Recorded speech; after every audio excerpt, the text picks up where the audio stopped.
Thank you very much Sheesha madam. You are welcome. Thank you so much madam. अरे नाही नाही, लाज नाही वाटत तुला? अरे तुझ्याशी बोलतेय मी. ऍडव्होकेट चौधरी चांगलं चालवलं था माझं मॅटर. केस फिक्स करताना जराही लाज वाटली नाही तुला? अरे तुझ्याशी बोलतेय मी. आता का मान खाली घालून बसलाय? मला काही समजत नाही. तुझं आणि त्या ईशाचं काय चाललंय ते? तुम्ही दोघांनी मिळून फिक्स केलीये माझी ही केस. तुमचं काय प्रेम प्रकरण आहे ते घरी ठेवा ना. इथे कोर्टात पक्षकारांचं नुकसान का करता?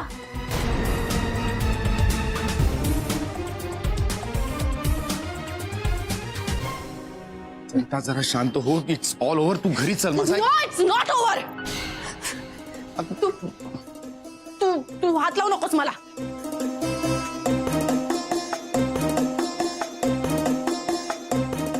मला तुझं तोंडही बघायचं नाहीये.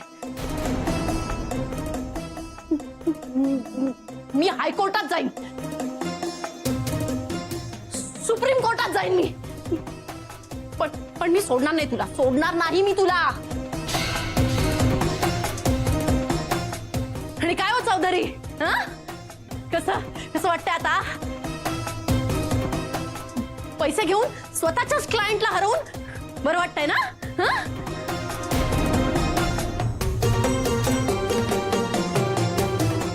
तुम्ही आणि तुमचे ते सिनियर प्रधान, तुम्ही फक्त बाता मारण्यात हुशार आहात. पोकळ आश्वासन देऊन तुम्ही पक्षकारांना सरळ सरळ गंडवता. मी बार काउन्सिलकडे कंप्लेंट करीन तुमची. मी सोडणार नाही मी कोणाला. कळलं तुम्हाला? सोडणार नाही मी कोणाला.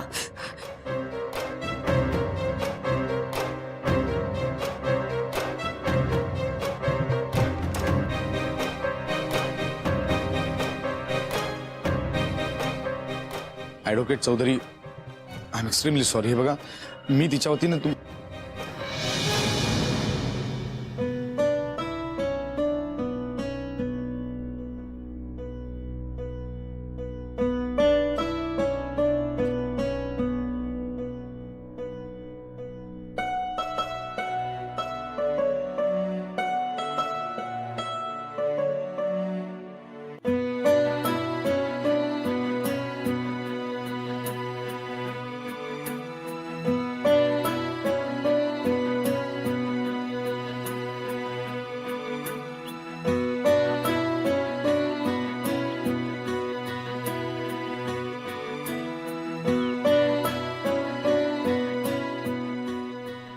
बाई काय वाटेल तसं बोलल्या तुला. आपण कधीच नाही बोललो त्या केस बद्दल. काहीच. आपल्यात तसं काहीच नव्हतं.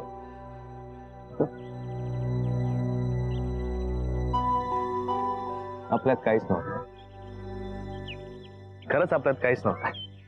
ट्रू. करेक्ट.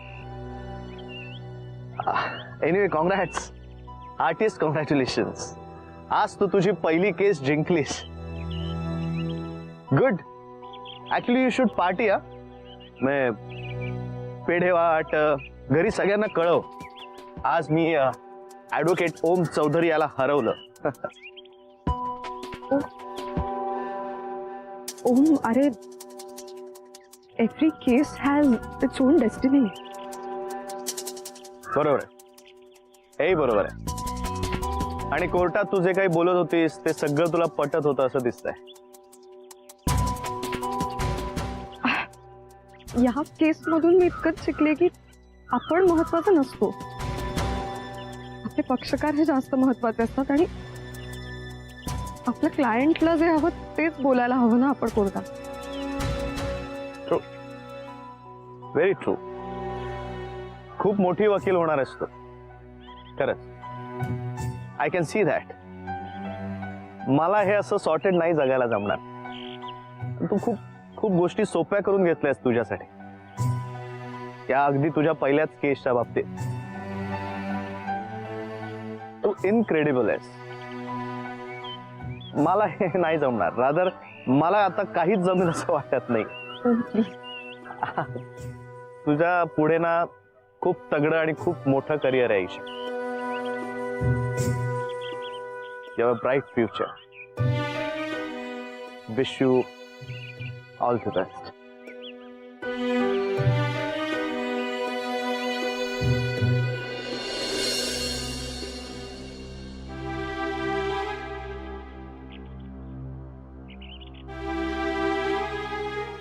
ईशा,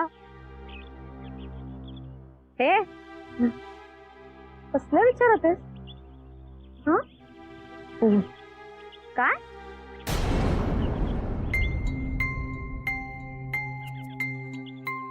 हे ईशा, काय झालंय?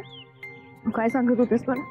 अगं हो ना, मी तेच सांगण्यासाठी तुला एक चिठ्ठी ठेवली होती, तू ती वाचलीच नाहीस. अरे कोर्टात येऊन मी तुला सांगत होते, सगळं वेळच नव्हता, ऐकेच नसतं. हे बघ, मला तुला असं सांगायचं होतं की ओम काय काय ओमचं काय काय झालंय तुला? हा, तू आधी डोळे पुस बरं. काय काय ओमचं काय सांग. हो हो, पण इथे नाही. हा, मॅटर आपल्या फेवर मध्ये आहे ना. चल आपण आज ग्रीन रूफला जाऊया.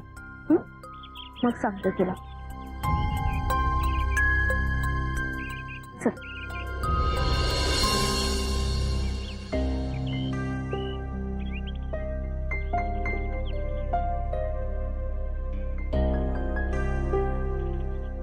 अशोक, चल आपण जाऊया घरी परत. मला खूप काहीतरी चुकतंय असं वाटतंय. चल प्लीज, आता आलोय ना आपण.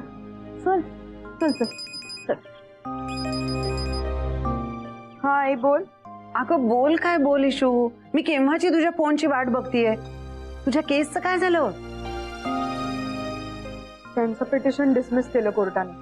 म्हणजे काय? तू जिंकलीस का हारलीस ते सांग मला. मी जिंकले. हो उमा, मोठे बाबा, आपली ईशा केस जिंकलीये. आई आई माझ्याशी बोल ना. Congratulations Isha, congratulations. I am so proud of you. अगं ओमच्या अगेन्स्ट पहिली केस तू जिंकलीयेस. किती आई. काय काहीतरी काय बोलते. आणि इशू अशी मेंगलटासारखी काय ग बातमी देतेस? मला सांग तुला काय हवंय ते. नाही नाही, तुझ्या जे मनात आहे ना ते माझ्याकडनं गिफ्ट तुला. काही नकोय मला. मला जे हवंय तेच नाहीये माझ्याकडे. मी गोष्टी जमवून काय करू आई?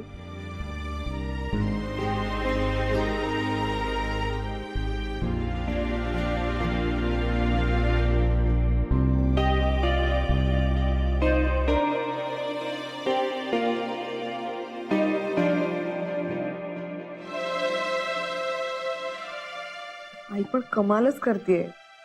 मी बोर्डात आल्यासारखी वागते. फोनच स्विच ऑफ करते, नाही तर आपल्याला काहीच बोलता येणार नाही. ए प्लीज, फोन स्विच ऑफ नको करूस.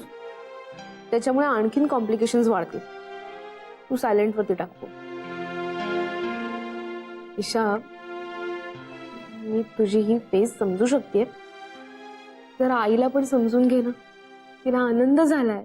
तू तुझ्या आयुष्यातली पहिली केस जिंकलीयस. Anything for you madam. कोण कशात जिंकलं? ए तू परत आलास? हा मग मी परत आलो. तुम्हाला परत पाहून मला परत आनंद झाला. कोण कशात परत जिंकलं? ईशा केस जिंकलीये. अरे वा, कॉंग्रॅट्स. नाही एवढं काही नाही. म्हणजे ओमची केसच वीक होती ना म्हणून. अच्छा, म्हणजे ते पण आलेत का? कुठे आहेत? नाही, तो नाही आलाय. नाही का? मला वाटलं तीही केस जिंकला की काय. Yes sir.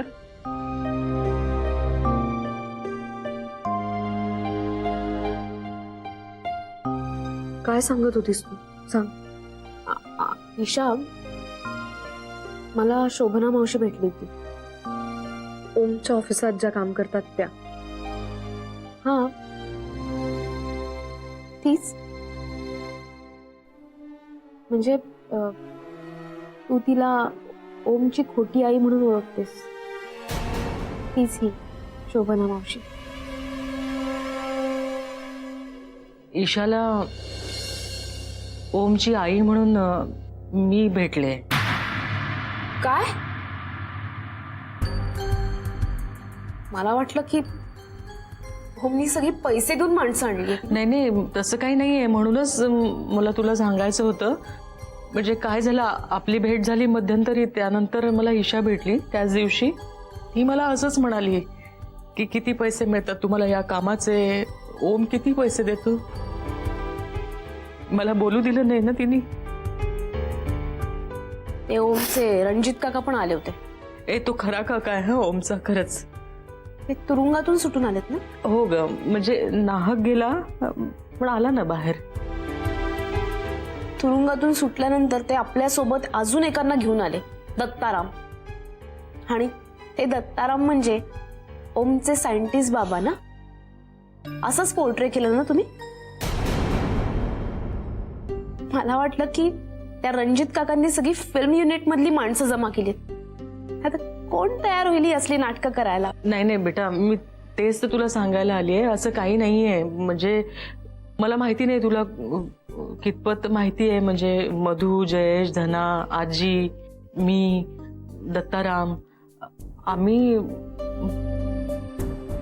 आमच्या सगळ्यांवर ना ओमचे फार उपकार आहेत. काय? हो, म्हणजे तिनेच मला सांगितलं. काय सांगतेस तू? दिस इज अनबिलिव्हेबल.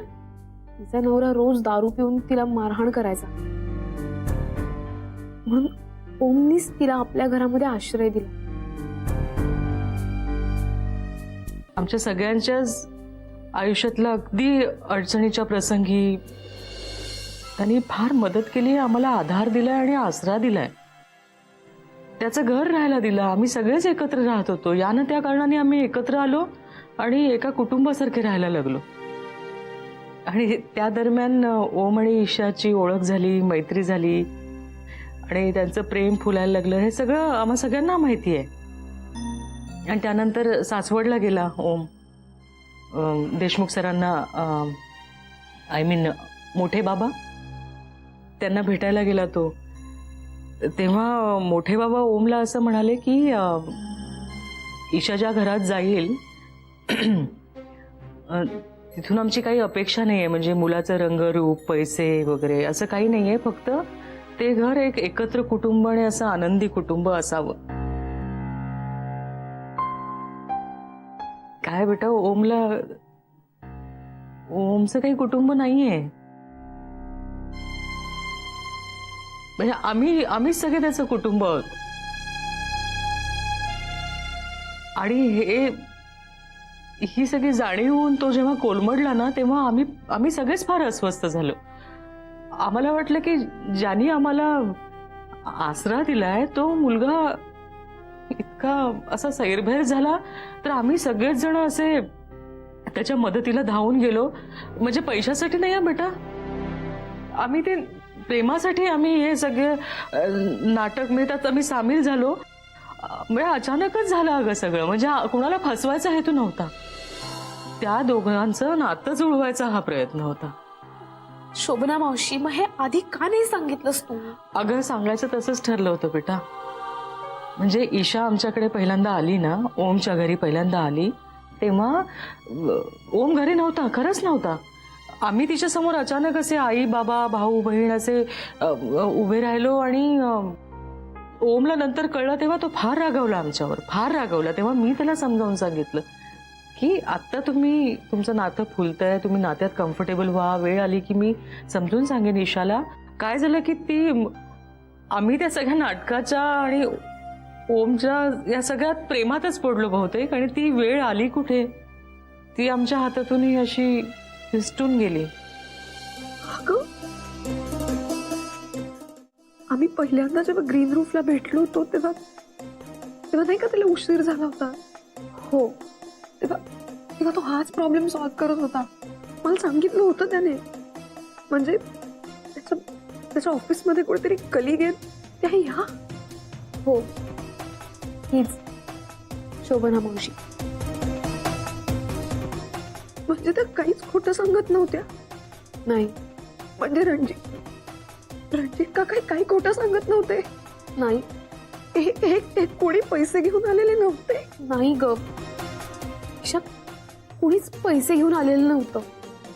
म्हणजे शोभना मावशी काय ओमची खरी आई नाहीये. खरं तर कुणीच त्याचे खरे नातेवाईक नाहीयेत. पण ओमनी इतकं केलंय ना त्यांच्यासाठी, आता त्यांच्यासाठी ओमच सगळं काही आहे. त्यांचा मुलगा, नातू, भाऊ सुद्धा ओमच आहे ग.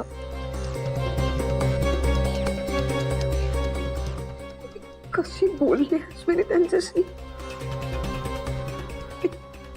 कीप बेगिंग असं म्हटलं त्यांना. नाही नाही हे बघ, तू इतकं वाईट वाटू नको घेऊ. तुझी काही चूक नव्हती. तू चिडली होतीस तेव्हा. त्यांनी काही खरं सांगितलं असतं लवकर तर बरं नसतं का झालं. आणि सगळेजण नाटक करत होते, तुला कसं कळणार होतं. ताई, ते सांगायचा प्रयत्न करत होते मला सगळे सतत, पण मी काही नाही ऐकलं कोणाचंच. आणि ओम तर मला परत परत सांगायचा प्रयत्न करत होता, पण मी एकदाही त्याला जस्टिफाय करायची संधीच दिली नाही. मी काहीच ऐकून घेतलं नाही त्याचं. सारख्या मुलांना मी कसं वागले असं. सगळं चुकलंय यार. मला असं वाटतं की तू एकदा ओमचं ऐकून घ्यायला पाहिजे होतं. हो ना. हो, मी घेत होते त्याचं ऐकून, तेव्हा तू मला म्हणालीस की काही गरज नाहीये त्याची, तू विरोधात गेलीस माझ्या. मी असं कधीच नाही म्हटलं तुला. मी नाही बोलले असं. नाही म्हणजे मी बोलले असेल तर ते मी तुझ्या काळजीपोटीच बोलले असेल ना ग. अगं मला माहितीये तुला त्रास होत होता म्हणून मी असं तुला सांगितलं. सॉरी. नाही अश्विनी, आपल्या सगळ्यांचं सगळं चुकलं. खूप खूप चुकलोय आपण. आणि आता हे काय होऊन बसलंय. खूप खूप चुकलंय आपलं. मग ती चूक सुधारा ना. ऑर्डर.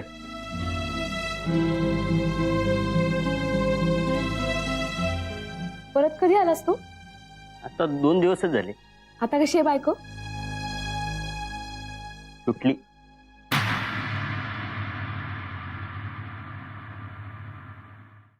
म्हणजे हजारच तसं होतं ना. एक दिवस जाणार होतो, गेली. Extremely sorry. म्हणजे आम्हाला माहिती नव्हतं ना. आम्हाला फक्त एवढंच माहिती होतं की तू गावाला गेलायस. इतकं सिरियस असेल असं नव्हतं वाटलं. काय वय होतं? जाण्याचं नव्हतं एवढं मात्र नक्की. बघ,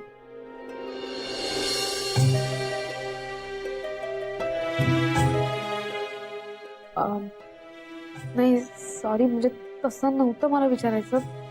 म्हणजे काय झालं होतं नेमकं? कारण काय हजार असतात. Cancer, tumour, heart attack. आपली वेळ आली की एखादं कारण पुढे येताना हात धरून घेऊन जात. त्याला इलाज नसतो. मला पण वाटायचं ह्या त्रासातनं तिनं मोकळं व्हावं, जावं सोडून. पण ईशात होती कशी असली ना तरी या जगात होती याचा आधार होता मला. कळतच नाही की कुणाच्या आधारानं जगायचं. आतल्या आत सोसत होती. अंगावर काढलं दुःख न तिने.